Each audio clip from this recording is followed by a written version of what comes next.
I want to discuss an issue that's very important to the President this morning.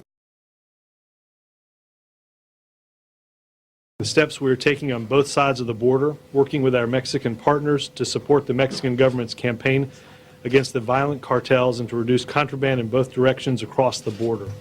Today, Department of Homeland Security Secretary Janet Napolitano, Deputy Secretary of State Jim Steinberg, and U.S. Deputy Attorney General David Ogden will lay out the administration's comprehensive response to the situation along the border with Mexico, and we'll take a few questions. Under the President's leadership and together with the State Department and DHS, the Department of Justice stands ready to take the fight to the Mexican drug cartels. The President has directed us to take action to fight these cartels, and Attorney General Holder and I are taking several new and aggressive steps as part of the administration's comprehensive plan. Those steps include the following. DOJ's Drug Enforcement Administration, which already has the largest U.S. drug enforcement presence in Mexico, with 11 offices in that country, is placing 16 new DEA positions in southwest border field operations, specifically to target Mexican trafficking and associated violence.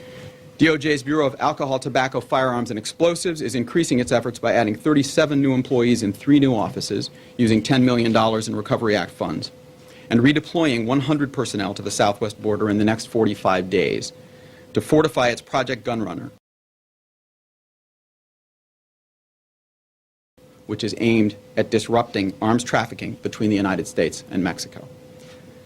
ATF is doubling its presence in Mexico itself, from 5 to 9 personnel working with the Mexicans specifically to facilitate gun tracing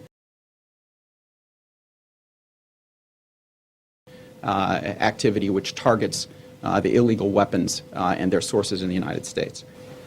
Again, I follow on that. Yes, Madam Secretary, on the issue of arms, part of the problem, I mean, the question basically is, how success do you expect to be in this effort to clamp down on the trafficking of power going into Mexico, when part of the problem is, you know, all these gun charms along the border? I mean, do you expect to go against the people who sell these arms, which is part of the problem? I mean, maybe you can be successful in stopping arms, but if you don't do anything to, you know, do something on the source of this illegal business, how can you expect to have a real impact in this issue? Several things.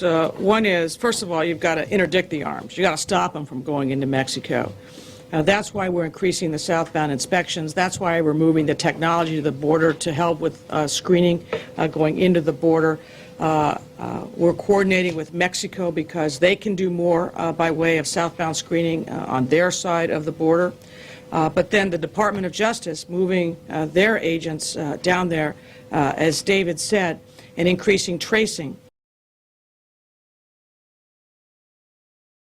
That will help us identify who is putting those arms into the arms, those guns into the arms of the traffickers moving south.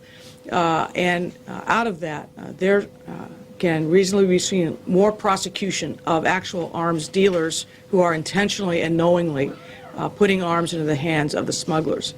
So that is part of the reason why the Department of Justice is such an essential part of this initiative on Mexico.